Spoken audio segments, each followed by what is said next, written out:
नमस्कार, आप देख रहे हैं न्यूज वाणी और मैं हूं आपके साथ मानवी ठाकुर। चलिए शुरुआत करते हैं आज की खास खबरों के साथ। सपा सुप्रीमो व पूर्व मुख्यमंत्री अखिलेश यादव अयोध्या महर्षि वाल्मीकि एयरपोर्ट पहुंचे। वहीं एयरपोर्ट पर मीडिया से बात करते हुए सपा सुप्रीमो अखिलेश यादव ने बताया, जो चुनाव टालेंगे वो हारेंगे। मिल्कीपुर चुनाव को लेकर बीजेपी पर कटाक्ष किया। भाजपा को मिल गई थी जानकारी, भाजपा मिल्कीपुर के उपचुनाव में नहीं जीत रही। बीजेपी के इंटरनल सर्वे में ही ये चुनाव हार रहे थे। 13 तारीख को चुनाव टालने को लेकर भी बीजेपी पर हमलावर हुए। उन्होंने कहा, त्योहार में छुट्टियां पर आए लोगों ने बना लिया था मन। 13 नवंबर को भाजपा के विपक्ष में वोट डालने के लिए बनाया था मन। बीजेपी को लग गई थी इसकी भनक, इसलिए बीजेपी ने 13 तारीख से चुनाव टालकर करवा दिया 20 नवंबर को। जो चुनाव टालेंगे वो हारेंगे।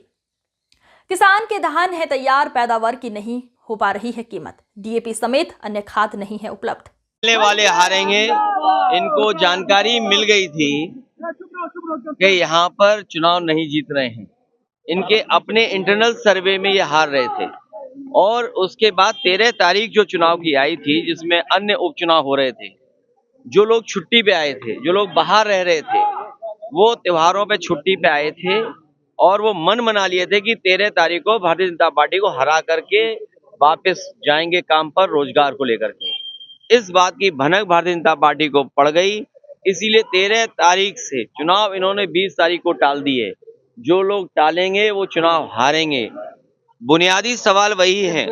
आज भी खाद नहीं है, डीएपी नहीं है, किसान के धान तैयार, पैदावार की कीमत नहीं दे पाए, अगली फसल की कोई तैयारी नहीं है, बिजली उतनी ही महंगी है, नौकरी रोजगार को लेकर के धरना पे बैठना पड़ रहा। और सोचिए, पढ़े लिखे नौजवान धरने पे बैठे हो, सरकार को अंतोगत्वा पीछे हटना पड़ा। जो लोग दावा करते थे कि वन इलेक्शन वन नेशन, वो बताओ चुनाव नहीं, वो इलेक्शन तो करने का दावा करते हैं लेकिन परीक्षा नहीं करा पा रहे। और वहीं अगर आपको याद हो, इन्होंने दावा किया था रिकॉर्ड परीक्षा कराएंगे। रिकॉर्ड जो रिकॉर्ड परीक्षा हुई थी उसमें 30% बच्चों की परीक्षा छूट गई थी।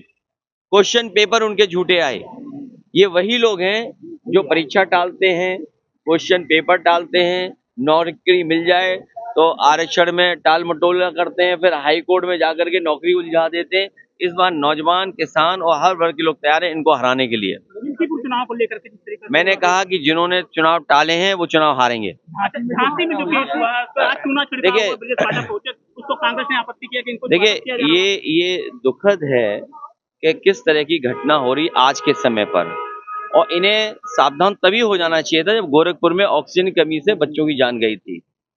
गोरखपुर की घटना हो या समय समय पे जो अस्पतालों से हम लोगों को जानकारी और सूचना मिलती है, जब कभी भी निरीक्षण पे जाते हैं या औचक निरीक्षण करते हैं तो पूरा इंतजाम सही सलामत मिलता है।